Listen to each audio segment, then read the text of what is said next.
हरिओम, ओम आनंदमय, ओम शांतिमय, ओम ज्ञानमय। आप सभी दर्शकों का हमारे चैनल पर स्वागत है। आज हम लोग बीएड थर्ड सेमेस्टर के अंतर्गत उद्देश्य के प्रकार पढ़ेंगे। उद्देश्य कितने प्रकार का होता है, उद्देश्य का अर्थ पढ़ेंगे। अगर हम बात करें तो पिछले वीडियो में हमने ये बताया था अनुदेशनात्मक उद्देश्य का अनुकूलन, यानी शिक्षण के पश्चात अधिगम को प्रभावशाली और अस्थायी बनाने के लिए अधिगमकर्ता को जो अध्यापक द्वारा निर्देश दिए जाते हैं, उसके योग्यता क्षमता के आधार पर जो उसे निर्देश दिए जाते हैं ताकि वह अधिगम अस्थायी रूप से हो जाए, उसी को हम क्या कहते हैं, अनुदेशनात्मक यानी अनुदेशन कहते हैं। अब है बात कि जब हमने बताया कि विभिन्न प्रकार के बालक समावेशी शिक्षा में एक साथ पढ़ते हैं, तो निश्चित रूप से अनुदेशनात्मक उद्देश्य विशेष बालकों के लिए विशेष हो जाएगा, सामान्य बालकों के लिए सामान्य हो जाएगा। समस्या से बाधित बालकों के लिए वही अनुदेशन या वही उद्देश्य दूसरे रूप में ढल जाएगा। कल मैंने ये बताया था, पिछले वीडियो में मैंने ये बताया था कि आप जो है हर बालक की विशेषता के आधार पर उपकरण, उसके शिक्षण विधि, उसमें शिक्षक की सावधानी, उसके लिए क्या क्या सहायक सामग्री इत्यादि की आवश्यकता होती है, उसके आधार पर उद्देश्य का अनुकूलन किया जाता है। इसके विषय में पिछले वीडियो में पर्याप्त मैटर है।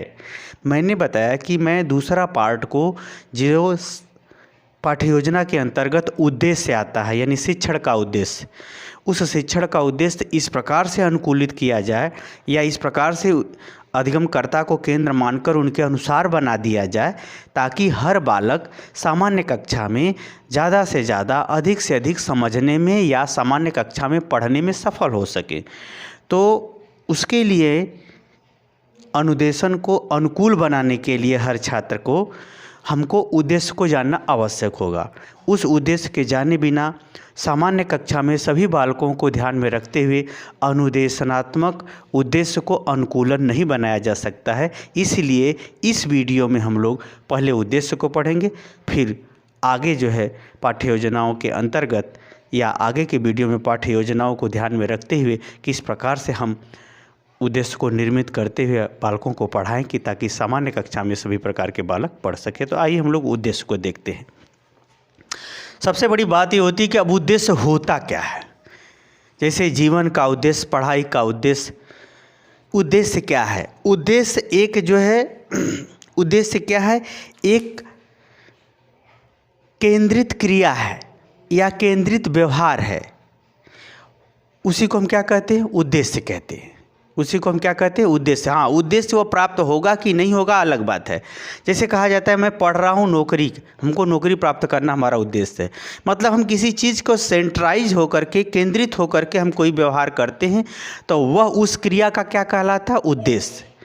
यानी हम अपने व्यवहार को जब किसी निश्चित प्राप्ति के लिए, कोई निश्चित उपलब्धि के लिए, कोई निश्चित चीज़ सीखने के लिए जब हम वैसा कार्य करते हैं तो वह कार्य उसके लिए उद्देश्य बन जाता है, वह उद्देश्य उसके लिए कार्य बन जाता है। दोनों प्रक्रियाएं होती। जैसे आप नौकरी के लिए अपने उद्देश्य बना लिया कि हम पढ़ेंगे तो नौकरी चाहिए मुझे, ठीक है, लेकिन आप पढ़ेंगे नहीं तो नौकरी भी नहीं लगेगी। कहने का तात्पर्य यह है कि उद्देश्य हमारा एक केंद्रित है, ये जो हमारे व्यक्तित्व को, हमारे व्यवहार को किसी निश्चित प्राप्ति के लिए केंद्रित होता है तो उसे हम क्या कहते हैं, उद्देश्य। अब रह गई बात पाठ्य योजना के अंतर्गत उद्देश्य की क्या बात है। तो पाठ्य योजना के अंतर्गत निश्चित रूप से कोई विषय पढ़ाया जाता है, कोई विषय पढ़ाया जाता है और उस विषय में कोई टॉपिक पढ़ाई जाती है। विषय बहुत व्यापक है, टॉपिक उसका एक छोटा सा रूप होता है जिसको हम लोग प्रकरण कहते हैं। तो वह उद्देश्य जो है सामान्यतः जो है दो रूपों में देखा जाता है, एक विषय के अंतर्गत और दूसरा उस टॉपिक के अंतर्गत। जब हर अध्यापक जो है उस विषय का बस परिचय करा सकता है, लेकिन अगर उसे विशेष रूप से पढ़ाने लगेगा तो वो प्रकरण का रूप ले लेगा। इसीलिए जो हमारा टॉपिक होगा वह शिक्षण के उद्देश्य के रूप में कहा जाएगा और जो हमारा विषय है वह शैक्षिक उद्देश्य के रूप में कहा जाएगा। अर्थात सामान्य पाठ्य योजना के अंतर्गत अध्यापक को अनुदेशनात्मक उद्देश्य के अनुकूलन के लिए पाठ्य योजना के अंतर्गत उद्देश्यों को उसके अनुकूल करना आवश्यक होता है। इसलिए उद्देश्य को अनुकूल बनाने के लिए हमको उद्देश्य के स्वरूप को समझना होगा। तो सामान्यतः उद्देश्य दो प्रकार के होते हैं। एक शैक्षिक उद्देश्य होता है जो विषय को, सभी विषयों को शामिल किए हुए होता है और व्यक्तिगत उस विषय को भी शामिल किए होता है। दूसरा होता है शिक्षण का उद्देश्य या अधिगम उद्देश्य, जो शिक्षण अध्यापक द्वारा कक्षा में शिक्षण के माध्यम से प्रस्तुत किया जाता है या उस तरफ उसको अधिगम कराने का प्रयास किया जाता है। आइए हम लोग देखते हैं शैक्षिक उद्देश्य क्या है। शैक्षिक उद्देश्य क्या है, अगर इसकी हम बात करें तो शैक्षिक उद्देश्य वह उद्देश्य है जो शिक्षा के माध्यम से, जो किसी विषय के माध्यम से, शैक्षणिक गतिविधि के माध्यम से पूरे देश पर, पूरे समाज पर सामान्य रूप से कल्याणकारी गतिविधियों को, कल्याणकारी क्रियाओं को, कल्याणकारी व्यवहारों को समाज के अनुरूप, देश के अनुरूप बनाने का प्रयास किया जाता है। तो शैक्षिक उद्देश्य बहुत व्यापक होता है। शैक्षिक उद्देश्य के अंतर्गत व्यक्ति को स्वस्थ नागरिक बनाने का प्रयास किया जाता है। कोई भी दो पैर वाला है, तेज खोपड़ी वाला है, जैसे लोग चलते हैं मनुष्य, वो कोई भी व्यक्ति हो जाता है। लेकिन व्यक्ति जब नागरिक बनता है तो उसके बहुत सारे दायित्व आ जाते हैं। व्यक्ति के अंदर व्यापकता आ जाती है, न्याय पर उसको दृढ़ता आ जाती है, समाज में उसका अपना अस्तित्व और समाज के कल्याण के लिए सोचता है। स्वस्थ नागरिक होना बहुत बड़ी बात है, अच्छा नागरिक होना बहुत बड़ी बात है। व्यक्ति होना सामान्य बात है, लेकिन जब व्यक्ति के अंदर व्यापकता आती है, व्यवहारिकता आती है, तो वह स्वस्थ नागरिक बन जाता है, जिसमें वह जाति पाति धर्म इत्यादि के विचारों से ऊपर उठ करके, गतिविधियों से ऊपर उठ करके सब जगह सब परिस्थिति में अपना और समाज का कल्याण सोचता है, तब वह नागरिक हो सकता है। नागरिक राष्ट्र का कभी नुकसान नहीं करता। व्यक्ति यानी व्यक्तिवादी अवधारणा, जातिवादी अवधारणा व्यक्ति को नीचे गिराती है, जबकि स्वस्थ नागरिक की अवधारणा उस व्यक्ति को, उस समाज को, उस देश को आगे बढ़ाती है। तो उसके अंदर जो शैक्षिक उद्देश्य होते हैं वह स्वस्थ नागरिक बनाने पर बल देता है, समाज को अच्छे दिशा में, सही दिशा में आगे ले जाने का कार्य करता है, समाज में बुराइयों को कम करने का कार्य करता है, स्वस्थ समाज को जन्म देता है शैक्षिक उद्देश्य। अगला है राष्ट्र। इसमें राष्ट्र प्रेम, राष्ट्र की एकता, अखंडता, संविधान का पालन, अपने नियम धर्म न्याय का पालन, सम्मान इत्यादि सभी मूल्य इसमें निहित होते हैं।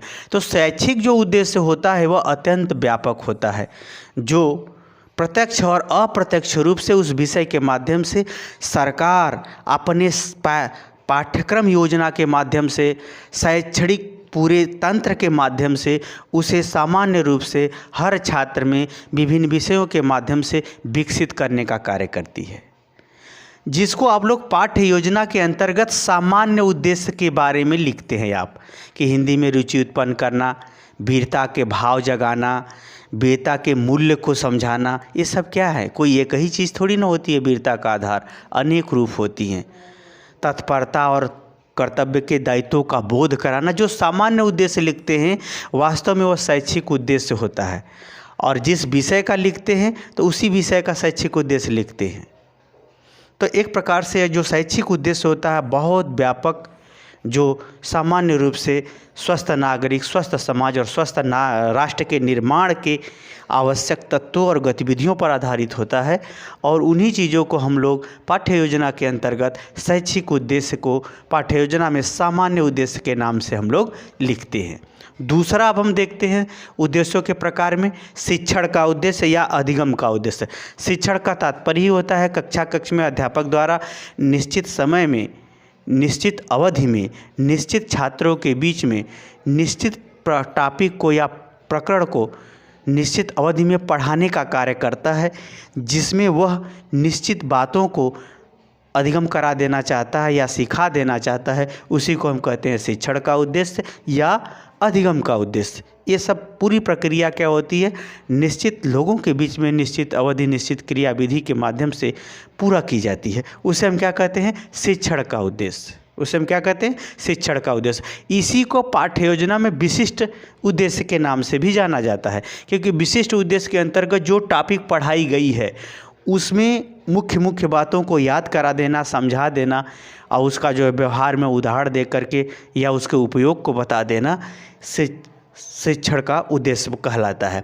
इसके अंतर्गत बालक को स्मृति यानी बोध करा ज्ञान दे देना, यानी उसकी स्मृति करा देना, उसको समझा देना, उसके प्रयोग को बता देना इत्यादि संबंधी बातों पर यह शिक्षण का उद्देश्य उस विषय के उस टॉपिक से संबंधित होता है जो कक्ष में लगभग 40 या 35 मिनट के 40-45 मिनट के अंतर्गत उसको सिखाना पढ़ाना पड़ता है। तो वह क्या होता है, उसी को हम लोग कहते हैं विशिष्ट उद्देश्य।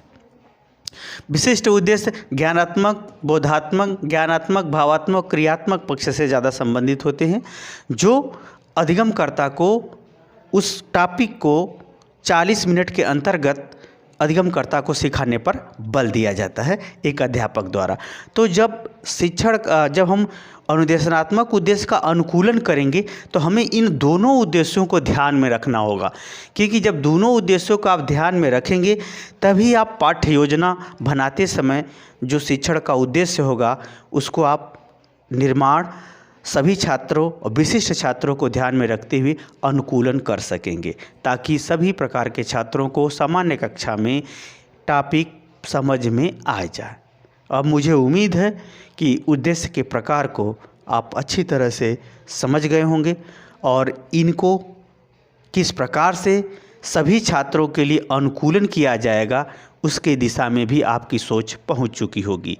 अब आगे के वीडियो में हम इसके और आगे बताएंगे कि किस प्रकार से उद्देश्य की रचना किया जाए कि पाठ्य योजना के अंतर्गत सभी प्रकार के छात्रों को समझने में या शिक्षण के अनुसार अनुदेशनात्मक उद्देश्य का अनुकूलन करने में सहायता मिलेगी।